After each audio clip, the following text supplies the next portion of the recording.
வணக்கம் நேர்களே, நீங்கள் கேட்டுக்கொண்டிருப்பது அண்ணா சமுதாய வானொலி 90.4 அலைவரிசை. இது இந்தியாவின் முதல் சமுதாய வானொலி. நேர்களே, இப்பொழுது நாம் கேட்கவிருப்பது நமது அண்ணா சமுதாய வானொலி மற்றும் மத்திய அரசு நிறுவனமான மദ്രാസ് உர நிறுவனம் இணைந்து வழங்கும் பிரதமரின் பிரணாம், தாய் பூமியின் மறுசீரமைப்பு, ஊட்டச்சத்து விழிப்புணர்வு மற்றும் மேம்படுத்தலுக்கான திட்டம் பற்றிய தொடர் நிகழ்ச்சி. இந்த நிகழ்ச்சியினை விவசாயிகள் கேட்டு அதிகப்படியான ரசாயன உர பயன்பாட்டினை தவிர்த்து சமச்சீர் உர மேலாண்மையை செயல்படுத்தி மாற்று உரங்களை பயன்படுத்துவதன் மூலம் உர செலவுகளை குறைத்து மகசூலையும் பெருக்கலாம், மண் வளத்தையும் காக்கலாம். பிரதமர் திரு நரேந்திர மோடி அவர்கள் அசாம் மாநிலம் திப்ருகர் மாவட்டம் நாம்ரூப்பில் அமைந்துள்ள பிரம்மபுத்திரா பள்ளத்தாக்கு உரக்கழக லிமிடெட் BVFCL நிறுவனத்தின் தற்போதைய வளாகத்திற்குள் புதிய பிரவுன்ஃபீல்ட் அமோனியா யூரியா திட்டத்திற்கான பூமி பூஜையை செய்து வைத்தார். அவர் தனது உரையில் யூரியாவை விவேகத்துடன் பயன்படுத்த வேண்டியதன் அவசியத்தை வலியுறுத்தினார். அந்த உரையின் தொகுப்பினை இப்போது நாம் கேட்கலாம். लेकिन मैं किसान भाई बहनों को भी कहूंगा कि आपको भी मेरी मदद करनी होगी, और वो मेरी मदद है इतना ही नहीं, मेरे किसान भाई बहन आपकी भी मदद है, और वो है ये धरती माता को बचाना. हम धरती माता को अगर नहीं बचाएंगे तो यूरिया की कितने ही थैले डाल दे, ये धरती मां हमें कुछ नहीं देगी. और इसलिए जैसे शरीर में बीमारी हो जाए तो दवाई भी हिसाब से लेनी पड़ती है. 2 गोली की जरूरत है, 4 गोली खा लें तो शरीर को फायदा नहीं, नुकसान हो जाता है.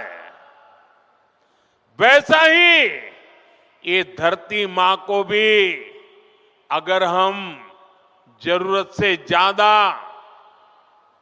पड़ोस वाला ज्यादा बोरी डालता है इसलिए मैं भी बोरी डाल दूं, इस प्रकार से अगर करते रहेंगे तो ये धरती मां हमसे रूठ जाएगी. यूरिया खिला खिला करके हमें धरती माता को मारने का कोई हक नहीं है. ये हमारी मां है, हमें उस मां को भी बचाना है. நேர்களே, இந்நிகழ்ச்சியின் 2ஆம் பருவத்தின் 13ஆம் பாகமாக இன்று நெல் தரிசு மற்றும் உளுந்து பயிரில் மேம்படுத்தப்பட்ட விதை உற்பத்தி தொழில்நுட்பங்கள் மற்றும் நிலக்கடலை சாகுபடி தொழில்நுட்பங்கள் பற்றி விளக்கவிருப்பது தமிழ்நாடு வேளாண்மை பல்கலைக்கழகத்தின் கீழ் இயங்கும் திருச்சி மாவட்டம் சிறுகமணியில் உள்ள வேளாண்மை அறிவியல் நிலையத்தின் விதை அறிவியல் மற்றும் நுட்பவியல் துறை பேராசிரியர் முனைவர் திருமதி என் புனிதாவதி அவர்கள். வாங்க நிகழ்ச்சியை கேட்கலாம். அண்ணா சமுதாய வானொலி நேயர்களுக்கு வணக்கம். இப்போ பார்த்தீங்கன்னா எல்லாரும் சம்பா பருவத்தில் நம்ம நெல் சாகுபடி செஞ்சுருப்போம். இந்த சம்பா நெல் அறுவடை பார்த்தீங்கன்னா ஜனவரி மாதத்தில் நம்ம பொங்கல் முடியறதுக்கு முன்னாடியே, பொங்கல் முடிஞ்சதுக்கப்புறமா நெல் அறுவடைக்கு வரும் இல்லைங்களா. ஸோ இந்த அறுவடை பண்ணதுக்கப்புறம் நம்ம அந்த நிலத்தில் எல்லா டெல்டாவில் பார்த்தீங்கன்னா காவிரி டெல்டாவில் எல்லா விவசாயிகளும் நெல் தரிசில் உளுந்து போடுவாங்க. ஸோ அந்த உளுந்து பயிரானது மிக முக்கியமான நம்ம பயிர், சரிங்களா. எல்லாரோட வீட்லேயும் இட்லி தோசை இல்லாதனாலே இருக்காது இல்லையா. இந்த இட்லிக்கு தோசைக்கு மிக முக்கியமான பொருள் என்னன்னு பார்த்தீங்கன்னா உளுந்து பயிர் வகை பயிரில் மிக முக்கியமான பயிர். இந்த நெல் தரிசில் உளுந்தில் மேம்படுத்தப்பட்ட விதை உற்பத்தி எப்படி பண்ணலாம் அப்படிங்கிறத பற்றி இன்றைக்கி பார்க்கலாம், சரிங்களா. சரி, நீங்கள் நெல்லை அறுவடை பண்ணிட்டீங்க. இப்போ எல்லாருமே முன்னாடியெல்லாம் பார்த்தீங்கன்னா நெல் அறுவடை நம்ம விவசாய கூலி ஆட்களை வச்சு பயன்படுத்திட்டு நம்ம நெல் அறுவடை பண்ணிகிட்டு இருந்தோம். இப்போல்லாம் நம்ம அறுவடை இயந்திரம் வந்துருச்சு. இந்த அறுவடை இயந்திரத்தில் தான் நெல் அறுவடை பண்ணுறோம். அறுவடை பண்ணுறதுக்கு ஒரு வாரத்துக்கு முன்னாடியோ இல்லை 10 நாளைக்கு முன்னாடியோ உளுந்தை நம்ம தண்ணி கட்டுறதெல்லாம் நிறுத்தியிருப்போம். கொஞ்சம் பார்த்திங்கன்னா நிலம் நம்ம நல்லா மெழுகு பதத்தில் இருக்கும். ஸோ அந்த மாதிரி பதத்தில் இருக்கும்போது நம்ம உளுந்தை விதைச்சி விட்டுட்டோம் அப்படின்னா நம்ம அறுவடை பண்ணும்போது உளுந்து விதையிலேருந்து ஒரு 4 இலை வந்திருக்கும், சரிங்களா. ஸோ இந்த மாதிரி உளுந்து நெல் தரிசில் விவசாயிகள் இப்படி தான் உளுந்து விதைப்பாங்க. சில விவசாயிகள் நெல் அறுவடை பண்ணதுக்கப்புறம் நல்லா உழுது விட்டுட்டு அதுக்கப்புறம் வந்து விதைப்பாங்க. இப்போ அந்த மாதிரி நெல்லை அறுவடை பண்ணிட்டு நீங்கள் நெல் தரிசில் வந்து உளுந்து விதைக்கிறீங்க அப்படின்னா அப்போ நீங்கள் கயிறு பிடிச்சி கூட உளுந்தை வந்து விதை போடலாம். ஸோ இதுக்கு நீங்கள் என்ன பண்ணணும் அப்படின்னா வரிசைக்கு வரிசை வந்து 30 சென்டிமீட்டர், அதாவது ஒரு அடி இடைவெளி விடணும். செடிக்கு செடி 10 சென்டிமீட்டர் இடைவெளி விட்டால் போதுமானது. ஸோ இந்த மாதிரி வந்து நல்லா உழுதுட்டு நெல் தரிசில் கயிறு பிடிச்சி நம்ம போடும்போது பயிரோட எண்ணிக்கையை வந்து பராமரிக்க முடியும். சரிங்களா? இப்போ மெயினாக வந்து நெல் தரிசில் உளுந்து போகிறது எதுக்காக அப்படின்னா நம்ம வந்து ஏற்கனவே வந்து சம்பா பருவத்தில் வந்து நெல்லுக்கு வந்து நல்ல உரங்கள்லாம் போட்டிருப்பீங்க. ஸோ அந்த இருக்கிற உரத்தை பயன்படுத்தி குறுகிய காலத்தில் ஒரு 70 நாளைக்குள்ளார எப்படி பணப்பயிராக மாற்றுறது. ஸோ இதில் வந்து நீங்கள் வந்து ரொம்ப வந்து செலவழிக்க வேண்டிய நெல் தரிசில் உளுந்துக்கு நிறைய செலவழிக்க வேண்டிய அவசியமே கிடையாது. சரிங்களா? இப்போ போட்டீங்க, விதை வந்து முளைச்சி 4 நாள் ஆச்சு. ஆனதுக்கப்புறம் நீங்கள் வந்து நெல்லெல்லாம் அறுவடை பண்ணிடுறீங்க. ஸோ அறுவடை பண்ணதுக்கப்புறம் நீங்கள் வந்து அந்த விதையில், அதாவது இருக்கிற பனி ஈரத்துலேயும் அந்த இருக்கிற நிலத்தில் இருக்கிற ஈரத்தை வச்சியும் நிலத்தில் இருக்கிற எஞ்சிய உரங்களோட அளவு வச்சியும் வந்து விதை வந்து முளைச்சி வந்துடும். அது நல்லா வந்து செடியெல்லாம் உங்களுக்கு வந்துடும். அப்போ வந்து நீங்கள் பார்த்தீங்கன்னா அதாவது 15லேருந்து ஒரு 20 நாளுக்குள்ளார பார்த்தீங்கன்னா நம்ம வந்து சாறு உறிஞ்சு பூச்சியெல்லாம் வரும். ஸோ அந்த சாறு உறிஞ்சு பூச்சி, இப்போ அசுவினி இதெல்லாம் வரும் பொழுது அது கட்டுப்படுத்துறதுக்கு அதுக்குண்டான தகுந்த இது பூச்சி மருந்தை வந்து அடித்து நீங்கள் வந்து பூச்சியை வந்து கட்டுப்படுத்திடணும். அதுக்கப்புறம் மிக முக்கியமாக வந்து உளுந்தில் நம்ம வந்து பருவம் வந்து ரொம்ப ரொம்ப முக்கியமான விஷயம். ஸோ என்ன பருவம் அப்படின்னு பார்த்தீங்கன்னா உளுந்துக்கு வந்து ஜனவரி 15லேருந்து பிப்ரவரி 15 அந்த தை மாதத்தில் அந்த பனி ஈரத்தில் நீங்கள் விதைச்சிட்டிங்கன்னா அதுக்கப்புறம் அந்த ஈரத்தில் 30 நாள் வந்துடும். அப்புறம் வந்து பூ பூக்க ஆரம்பிச்சிடும். ஸோ வந்து நம்ம வந்து கொஞ்சம் லேட்டாக பிப்ரவரி 15 தேதிக்கு மேலெல்லாம் போகும்போது என்ன ஆகும் அப்படின்னா நம்ம உளுந்து வந்து பயிர் வந்து வெயில் காலத்தோடு சேர்ந்து வரும். ஸோ வெயில் வந்து நம்ம வந்து எப்படி வந்து அப்போல்லாம் வந்து பார்த்தீங்கன்னா பிப்ரவரி மார்ச்லலாம் பார்க்கும்போது நல்ல கடும் வெயிலாக இருக்கும். இந்த கடும் வெயில வந்து செடி வந்து கடும் வெயில பாதிப்பு உண்டாகும்னா மஞ்சள் தேமல் நோய் வர்றதுக்கு வாய்ப்பு அதிகமாக இருக்கும். ஸோ அதனால் வந்து நீங்கள் விவசாயம் என்ன பண்ணணும், ஜனவரி 15லேருந்து பிப்ரவரி 15க்குள்ளார அந்த டைமில் கரெக்டாக விதைச்சிடணும். சரிங்களா? அதை வந்து முன்னாடி 20 நாளைக்குள்ளார இந்த மாதிரி சாறு உறிஞ்சி பூச்சிகள் வரும்பொழுது அதை கட்டுப்படுத்திடலாம். அதுக்கப்புறம் பூக்கும் பருவத்தில் மிக முக்கியமாக நம்ம வந்து பூக்கும் பருவம் அது ஒரு 35 நாளில் வந்து செடி வந்து பூக்க ஆரம்பிச்சிடும். பயிர் வகை பயிர்கள், அதாவது எந்த பயிர் வகை பயிர்கள், அந்த உளுந்தாக இருந்தாலும் சரி, பாசி பயிராக இருந்தாலும், துவரையாக இருந்தாலும் சரி, எந்த பயிராக இருந்தாலும் சரி, அதில் வந்து முக்கியமான அதாவது என்னென்னா பூக்கிற பூ எல்லாமே வந்து காயாக மாறாது. பூக்கள் வந்து உதிர்றதுக்கு வந்து வாய்ப்புகள் நிறைய இருக்கும். ஸோ பூக்கிற பூவெல்லாம் காயாச்சுன்னா நமக்கு விளைச்சல் நிறைய வந்துடும். ஸோ அதுக்காக கண்டிப்பாக நம்ம விவசாயம் என்ன பண்ணணும்னா பூக்கும் காலத்தில் எங்களுடைய தமிழ்நாடு வேளாண்மை பல்கலைக்கழகத்தில் வந்து வெளியிட்டிருக்கக்கூடிய பயிர் அதிசயம் பல்ஸ் ஒண்டர் அப்படின்னு சொல்லுவோம். இந்த பயிர் அதிசயம் மருந்து, அதாவது மருந்துனா அது ஒரு நுண்ணுட்டன்னு வச்சுங்களேன், அதை வந்து ஒரு ஏக்கருக்கு 2 கிலோங்கிற விதத்தில் காலையிலேயோ இல்லை சாயந்தரமோ கொஞ்சம் ஈரம் இருக்கும்போது நீங்கள் வந்து தெளிச்சு விட்டுறணும். ஸோ வந்து இலைவெளி தெளிப்பானா நம்ம வந்து இதை சொன்ன ஸ்ப்ரேயர் இருக்கு இல்லைங்களா, ஸ்ப்ரேயர் வந்து கைத்தெளிப்பான் மூலியமாக தான் வந்து தெளிக்கணும். ஸோ அப்போ வந்து நீங்கள் தெளிக்கும் போது அந்த பயிர் அதிசயத்தோட ஒட்டு திரவம் கண்டிப்பாக சேர்த்து தெளிக்கணும். ஒட்டு திரவம் சேர்த்து தெளிக்கும் போது தான் வந்து இலையில வந்து நம்ம பிடிச்சிக்கும். ஸோ நம்ம வந்து பயிர் அதிசயத்தினோட முழுமையான பயன்பாடு வந்து நமக்கு கிடைக்கும். சரிங்களா? சரி, இப்போ இதுக்கப்புறம் வந்து பார்த்தீங்கன்னா நிறைய காய்ப்புழுக்கள்லாம் வரும் அந்த காயில். நீங்கள் எல்லாருமே கேள்விப்பட்டிருப்பீங்க பயிர் வகை பயிர்களை வந்து பயிர் வண்டு வந்து முக்கியமான வந்து ஒரு பூச்சி. இந்த பயிர் வண்டு எப்போ வரும் அப்படின்னா வயல்லையே வந்து ஆரம்பிச்சிடும். ஸோ அதனால் வந்து நம்ம முன்னெச்சரிக்கை நடவடிக்கையாக வந்து வேப்பங்கொட்டை இலைச்சாறு வந்து போடலாம், வேப்பங்கொட்டை சாறு தெளிக்கலாம், இல்லைன்னா வேப்ப எண்ணெயை தெளிக்கலாம். ஸோ இந்த மாதிரி வந்து ரசாயனத்தை பயன்படுத்துறதை விட இந்த மாதிரி இயற்கையில் நம்மகிட்டலாம் வந்து இப்போ விவசாயிகள் வந்து மிக முக்கியமாக நம்ம என்ன பண்ணணும்னா இந்த எல்லாம் வந்து ஏப்ரல் மே மாதத்தில் வந்து வேப்ப மரம்லாம் பார்த்தீங்கன்னா பூத்து குலுங்கிக்கிட்டு இருக்கும், பச்சை பசேர்னு இருக்கும். அதுக்கப்புறம் நல்லா பூ வைக்கிற பூவெல்லாம் காயாக மாறும், வேப்பங்காய். ஸோ அப்போ வந்து நம்ம குழந்தைங்கள்லாம் ஸ்கூல் படிச்சுட்டு இருக்க குழந்தைங்கள்லாம் லீவில் இருப்பாங்க.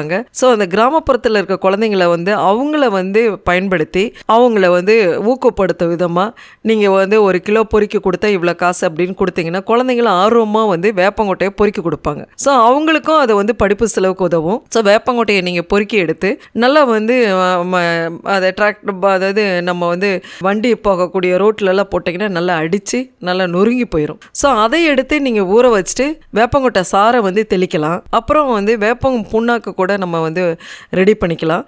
ஸோ அதனால் இயற்கையில் கிடைக்கக்கூடிய வேப்பங்கொட்டையை வந்து அந்த பருவத்தில் எப்போ கிடைக்குது, ஏப்ரல் மேல வந்து பூ பூத்து நம்ம காயெல்லாம் கிடைக்குங்கள, அப்போ வந்து வேப்பம் பழத்தெல்லாம் பொறுக்கி விதையை வந்து கண்டிப்பாக வந்து பிதுக்கி நம்ம எடுத்து வச்சுக்கிறது.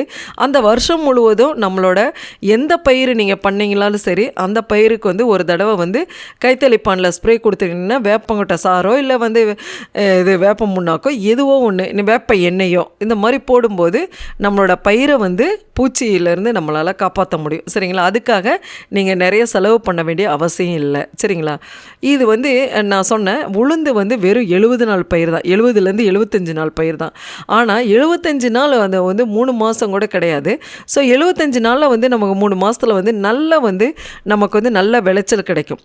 இப்போ பார்த்தீங்கன்னா சராசரியாக வந்து காவிரி டெல்டா அந்த திருவையாறு பக்கம்லாம் பார்த்தீங்கன்னா சராசரியாக சாதாரணமாகவே ஒரு ஏக்கர்லேருந்து அவங்க வந்து 1 டன்னுக்கு மேலே வந்து ஒரு 1200 கிலோன்னு வச்சுக்கிங்களேன், 1200லேருந்து 1.5 டன்னு கூட வந்து நல்ல வளமான பூமியில் வந்து விவசாயிகள் வந்து நல்லா வந்து விளைச்சலை கிடைக்கிறாங்க. சில இடத்துல வந்து நம்ம வந்து என்னன்னா உளுந்தை வந்து நம்ம வந்து சும்மா சாதாரணமாக விதைச்சி விட்டுறோம், அதுக்கு ரொம்ப முக்கியத்துவம் கொடுக்கறதில்ல. அதனால் நெல் தரிசில் வந்துடும், அது அவ்வளோதான். அது ரொம்ப ஏன்னா ஒரே ஒரு இதில் மட்டும் நீங்கள் பண்ண வேண்டியது என்னென்னா, நம்ம வந்து பயிர் அதிசயத்தை போடணும், கரெக்டான பூச்சியா நோயான்னு பார்த்து அதுக்கு தகுந்த மாதிரி பூசணக்கொல்லியோ பூச்சி மருந்தோ நம்ம அடிக்கணும். சரிங்களா? அது இதில் இப்போ வந்து விதை உற்பத்தியில் நம்ம இன்வால்வ் ஆகியிருக்கிற, அதாவது விதை உற்பத்தி பண்ணக்கூடிய விவசாயிகள் அனைவரும் விதையை வந்து விதை நேர்த்தி, அதாவது விதை உற்பத்தி பண்ணுறவங்க தான் பண்ணுமான்னு கிடையாது, எல்லாருமே பண்ணலாம். ஸோ வந்து நீங்கள் வந்து விதைக்கிறதுக்கு முன்னாடி அந்த மஞ்சள் தேமல் நோய் பார்த்தீங்கன்னா மஞ்சள் கலரில் இலை மாதிரி இருக்கும் இல்லைங்களா, அந்த மஞ்சள் தேமல் நோயை பரப்பக்கூடியது ஒரு பூச்சி தான், அது வெள்ளை ஈக்கள் தான் பரப்புது. ஸோ அந்த வெள்ளை ஈக்கள் அதெல்லாம் கட்டுப்படுத்துறதுக்கு நம்ம என்ன பண்ணணும்னா விதையை வந்து விதை நேர்த்தி வந்து முக்கியமாக பண்ணணும்.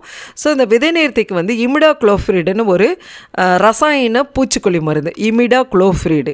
இந்த இமிடாக்ளோஃபிரிடு மருந்தை வந்து 1 கிலோ விதைக்கு 2லேருந்து 5 மில்லி விதையோட கலந்து நீங்கள் விதைச்சிட்டிங்க அப்படின்னா கண்டிப்பாக உங்களோட பயிரில் வந்து நம்ம வந்து வெள்ளைகளோட அளவை வந்து கட்டுப்படுத்த முடியும். சரிங்களா? அதே மாதிரி சரியான பருவத்தில் விதைக்கும் போது நம்ம வந்து அதாவது அதனோட பூக்குங்காலமோ அறுவடை தருணமோ பூக்குங்காலம்லாம் வந்து வெயிலில் அகப்படக்கூடாது. ஸோ சரியான தருணத்தில் நம்ம விதைக்கும் போது இது கண்டிப்பாக வந்து மஞ்சள் தேமல் நோயிலேருந்து நம்மளோட பயிரை பாதுகாக்க முடியும். சரி, அதுக்கு சமயத்தில் வந்து பூ பூக்கிற சமயத்தில் பாருங்கள், கலப்பு செடி அதாவது இலையோட அமைப்பில் சில ரகங்கள்லாம் பார்த்தீங்கன்னா எங்களோட தமிழ்நாடு வேளாண்மை பல்கலைக்கழகத்தினில் இயங்கக்கூடிய வம்பன் தேசிய வகை பயிர் ஆராய்ச்சி மையத்திலிருந்து வம்பன் 12 உளுந்து ரகம் வரைக்கும் வந்து வெளியிட்டிருக்காங்க. சரிங்களா? அதே மாதிரி தமிழ்நாடு நெல் ஆராய்ச்சி நிலையத்திலேருந்து நெல் தரிசு உளுந்து, நெல் தரிசு ஏடிடி ரகங்கள் கேள்விப்பட்டிருப்பீங்க. இந்த ஏடிடி வந்து ஆடுதுறை தமிழ்நாடு நெல் ஆராய்ச்சி நிலையத்திலேருந்து வெளியிடக்கூடிய ரகங்களின் பெயர் எல்லாமே ஏடிடின்னு வரும். இந்த ஏடிடி 8 வரைக்கும் வந்து உளுந்தை வந்து வெளியிட்டிருக்கோம். ஸோ இந்த 7, 8, 6 எல்லாமே வந்து நெல் தரிசலுக்கு ஏற்ற ரகங்கள் தான். ஸோ இந்த நெல் தரிசுக்கு ஏற்ற ரகங்களில் வந்து ரக தேர்வு வந்து ரொம்ப முக்கியமான விஷயம். ஸோ மஞ்சள் தேமல் நோய்க்கு எதிர்ப்பு சக்தி இருக்கணும், அதே சமயத்தில் நெல் தரிசுக்கு ஏற்ற ரகங்களை தேர்ந்தெடுத்து நீங்கள் விதைக்கிறீங்க. விதைக்கிறதுக்கு முன்னாடி விதையை வந்து விதை நிறுத்தி பண்ணுறோம். ஸோ வந்து பயிர் வகை பயிர்களை பொறுத்த வரைக்கும் ரைசோபியம் பாஸ்பக்டீரியா உயிர் உரங்களை பயன்படுத்தி விதை நேர்த்தி பண்ணணும். இந்த உயிர் உரம் விதை நேர்த்தி பண்ணும்போது முன்னாடியெல்லாம் வந்து திட வடிவில் வந்திருக்கு, இப்போ வந்து லிக்விடாகவும் வந்துருச்சு இல்லைங்களா, அப்படியே நேரடியாக வந்து விதையை கலந்து இது பண்ணலாம். அதை தவிர வந்து எங்களோட வேளாண்மை பல்கலைக்கழகத்திலிருந்து வெளியிட்டிருக்கக்கூடிய விதை அமிர்த கரைசல் 1 கிலோ விதைக்கு 8 மில்லி, அதாவது 8 to 10 மில்லி.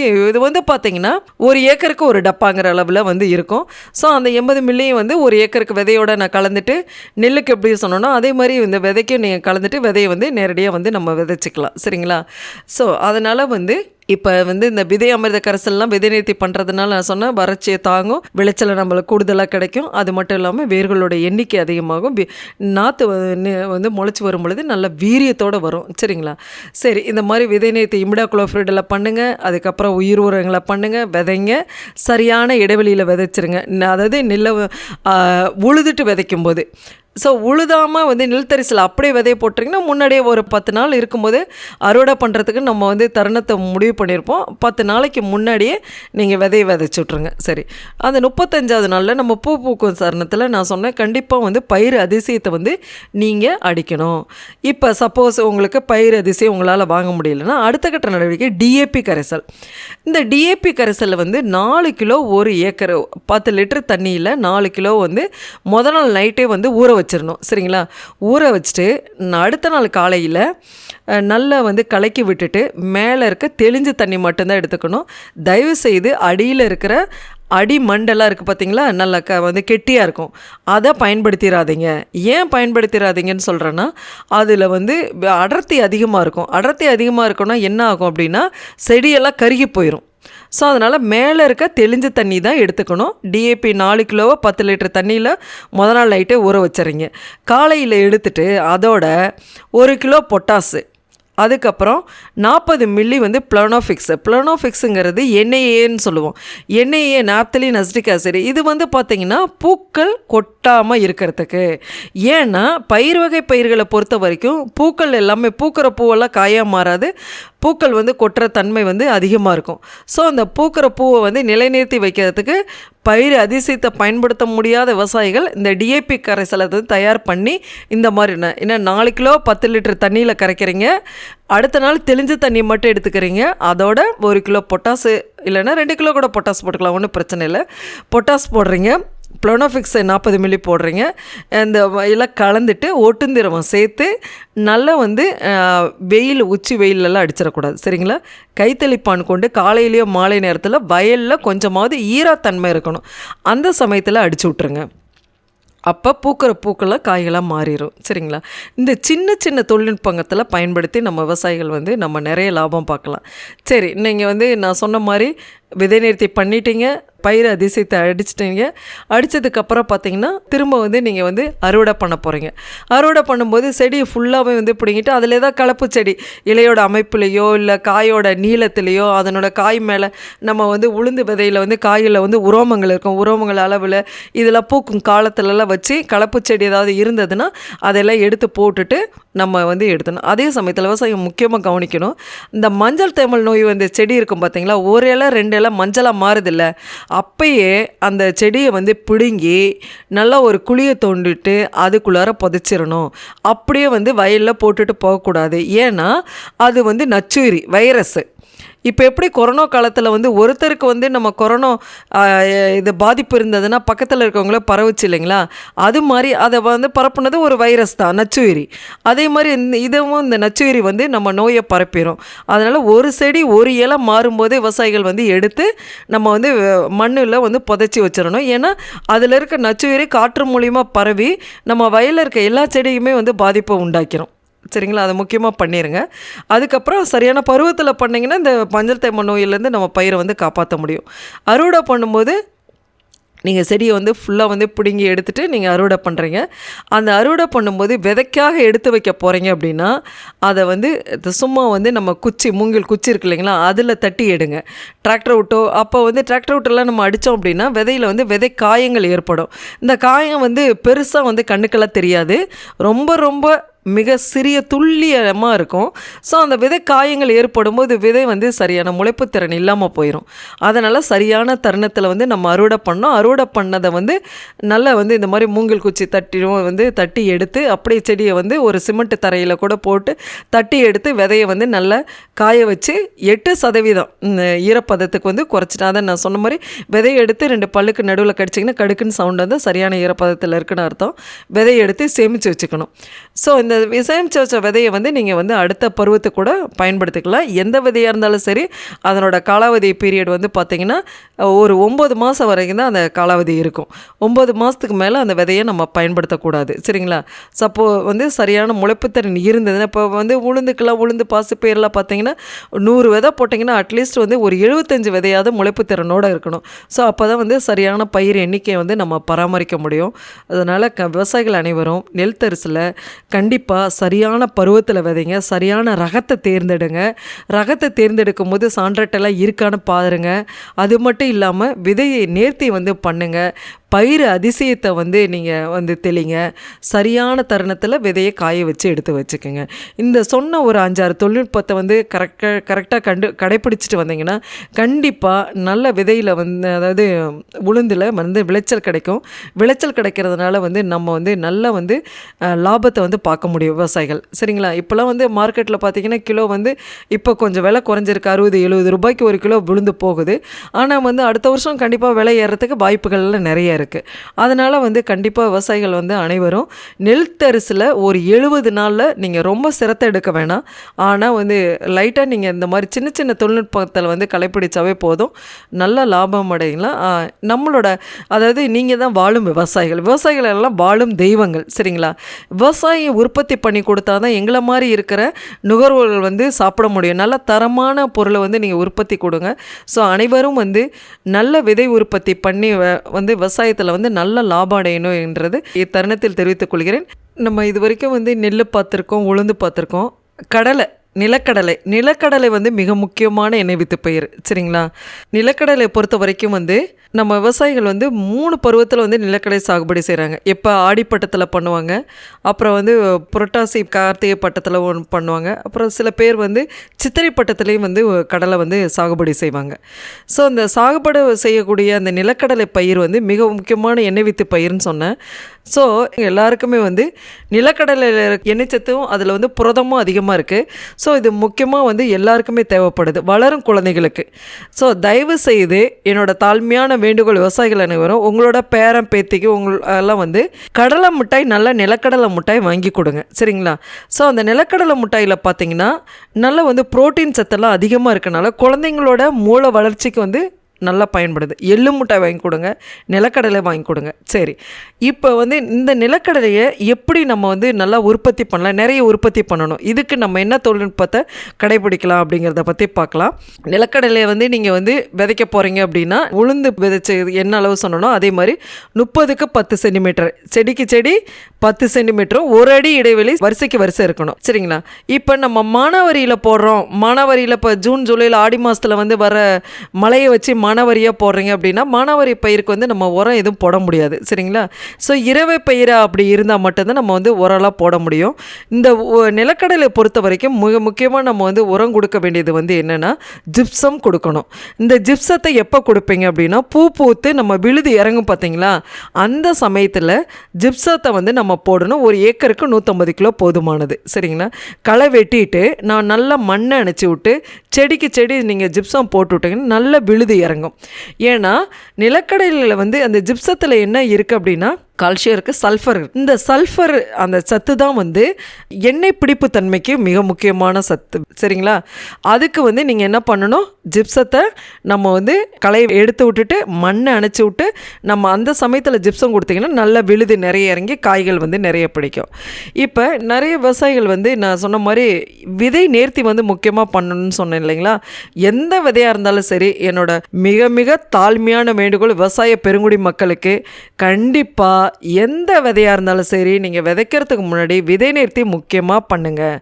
இந்த நிலக்கடலை பொறுத்த வரைக்கும் விதை நேர்த்தி பண்ணுறதுக்கு எங்களோட வேளாண்மை பல்கலைக்கழகத்திலிருந்து வெளியிட்டிருக்கக்கூடிய விதை அமிர்த கரைசல், ஒவ்வொரு பயிருக்கும் தனித்தனி கரைசல் இருக்குது, சரிங்களா? தனித்தனி அளவு இருக்குது.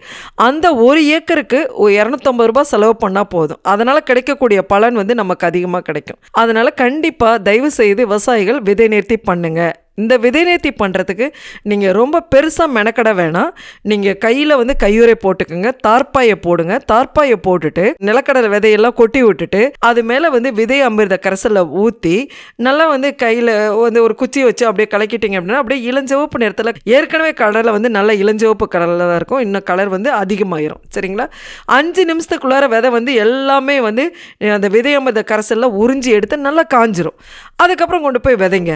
அப்போ நீங்கள் பாருங்கள், உங்களோட பயிரை வந்து நிலக்கடலை செடியை பிடுங்கி பார்த்தீங்கன்னா அதோட வேர் எண்ணிக்கை வந்து அதிகமாக இருக்கும், சரிங்களா? அப்போ விழுது நமக்கு நிறைய கிடைக்கும், அதனால் விளைச்சலும் வந்து கிடைக்கும். கண்டிப்பாக விதை அமிர்த கரைசலில் விதை நிறுத்தி பண்ணணும். ஜிப்சம் வந்து கண்டிப்பாக போடணும். அப்போ தான் வந்து நிறைய வந்து விழுதுகள் இறங்கி நமக்கு வந்து நல்ல வந்து எண்ணெய் வந்து அதிகமாக கிடைக்கும். அதன் வந்து எல்லாருமே வளரும் குழந்தைங்களும் சரி, சின்ன வயசுலேருந்து பெரியவங்க வரைக்கும் நிலக்கடலை நிறையவே எடுத்துக்கலாம். நம்ம வந்து முந்திரி, பாதாம் பருப்பு, பிஸ்தா, வால்நட்டு இதுக்கு தான் போகணும்னு கிடையாது. அதில் இருக்கிற சத்தை விட அதிகமான சத்து நிலக்கடலையில் இருக்குது. அதனால் தயவு செய்து உங்களோட குழந்தைங்களுக்கு எல்லாமே நிலக்கடலை மிட்டாய் வந்து பழக்கப்படுத்துங்க. நிலக்கடலையை நிறைய வேக வச்சு கொடுங்க. ஸோ வந்து அவங்களோட புரதச்சத்தெல்லாம் வந்து அதிகப்படுத்தலாம். இந்த இந்த நிலக்கடலை நீங்கள் அந்த வால்நட்டு வாங்கி பிஸ்தா வால்நட்டு இந்த மாதிரி வந்து நம்ம பாதாம் பருப்பு வாங்கி தான் சாப்பிட்ணுன்னு அவசியம் கிடையாது. அதெல்லாம் வந்து விலை உயர்ந்தது. சரிங்களா? நம்மளோட ஏழைகளோட புரதச்சத்து எதுன்னு கேட்டிங்கன்னா நிலக்கடலை தான் நான் சொல்லுவேன். நிலக்கடலை பருப்பை நிறைய சாப்பிடுங்க. சாப்பிடும்போது ஆட்டோமேட்டிக்காக உங்களுக்கு வந்து நல்ல ஞாபக சக்தி குழந்தைங்களுக்கு அதிகமாகும், புரோட்டீன் சக்தி அதிகமாக, அவங்களோட உடல் வளர்ச்சி எல்லாத்துக்குமே வந்து நிலக்கடலை வந்து மிக முக்கியமானது. சரிங்களா? நம்ம இப்போ வந்து ஒரு பேருந்தில் பயணம் செய்யும்போது நமக்கு ரொம்ப போர் அடிக்கிறோன்னு வச்சுங்க. அந்த சமயத்தில் நிலக்கடலை ஒரு 20 ரூபாய் நீங்கள் கொடுத்து வாங்கினீங்கன்னா அந்த 20 ரூபாய் அந்த தொழிலாளிக்கு கிடைக்கிது. ஸோ உங்களால் அவருக்கு வந்து அன்னைக்கு 20 ரூபாய் அந்த குடும்பத்துக்கு நம்ம உதவி பண்ணுறோம். அதை வாங்கி சாப்பிட்டுட்டே போங்க, அமிர்தமாக இருக்கும். அதனால் தயவு செய்து விவசாயிகள் அனைவரும் நல்லா வந்து உற்பத்தி பண்ணி நல்ல விளைச்சலை நிறைய கூட்டி கொடுத்து எல்லாம் நம்மளோட சமுதாயத்தில் வாழக்கூடிய மக்களுக்கு எல்லாருக்குமே நீங்கள் சப்ளை பண்ணணும், கொடுக்கணும். உங்களால் வந்து நிறைய பேர்த்துக்கு வந்து நிறைய கிடைக்கணும். சரிங்களா? ஸோ அதனால் நிலக்கடலை உற்பத்தி பண்ணுங்கள். கண்டிப்பாக வந்து நிறைய நல்ல லாபம் எடுக்கலாம். நீங்கள் வந்து நிலக்கடலையாக கொடுக்கறத விட எண்ணெயை ஆட்டி கொடுத்தீங்கன்னு வச்சுங்களேன், இன்னும் ரொம்ப வந்து நமக்கு வந்து லாபம் கிடைக்கும். நிலக்கடலை வந்து ஒரு லிட்டர் எண்ணெய் வந்து 250 ரூபாய்க்கு விற்கிது. நீங்கள் நிலக்கடலையே கொடுக்காம கடலை எண்ணெயை செக்க ஆட்டி எண்ணெயாக கொடுங்க. கண்டிப்பாக நல்ல லாபம் அடையலாம் என்பது இத்தருணத்தில் கேட்டுக்கொள்கிறேன். இந்த வாய்ப்பு அளித்த அண்ணா சமுதாய வானொலி மற்றும் மதராஸ் உர நிறுவனத்திற்கும் முதற்கண் என்னுடைய தனிப்பட்ட முறையிலும் சரி, என்னுடைய தமிழ்நாடு வேளாண்மை பல்கலைக்கழகத்தின் சார்பாகவும் நன்றியை தெரிவித்துக் கொள்கிறேன். மேலும் விவசாய பெருங்குடி மக்கள் அனைவரும் விதை சம்பந்தமான உங்களுடைய சந்தேகங்களுக்கு என்னை தொடர்பு கொள்ள வேண்டிய அலைபேசி எண் 97 15 62 67 96. இந்த அலைபேசி எண்ணில் என்னை தொடர்பு கொள்ளலாம். உங்களுக்கு சேவை புரிய ஆர்வத்துடன் உள்ளேன். நன்றி, வணக்கம். நேயர்களே, இதுவரை நீங்கள் கேட்டது நமது அண்ணா சமுதாய வானொலி மற்றும் மத்திய அரசின் நிறுவனமான மதராஸ் உர நிறுவனம் இணைந்து வழங்கிய பிரதமரின் பிரணாம் திட்டத்தை பற்றிய தொடர் நிகழ்ச்சியின் 2ஆம் பருவத்தின் 13ஆம் பாகம். மீண்டும் அடுத்த நிகழ்ச்சியில் சந்திப்போம். நன்றி, வணக்கம்.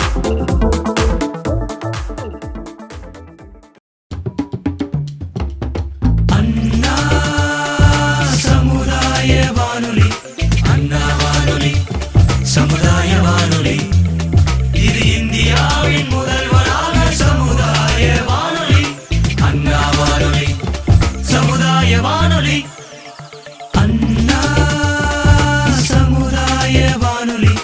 அண்ணா வானொலி சமுதாய வானொலி இது இந்தியாவின் முதல்வரான சமுதாய வானொலி. அண்ணா வானொலி சமுதாய வானொலி. 90.4 மெகாஹெர்ட்ஸில் உங்கள் அண்ணா சமுதாய வானொலி.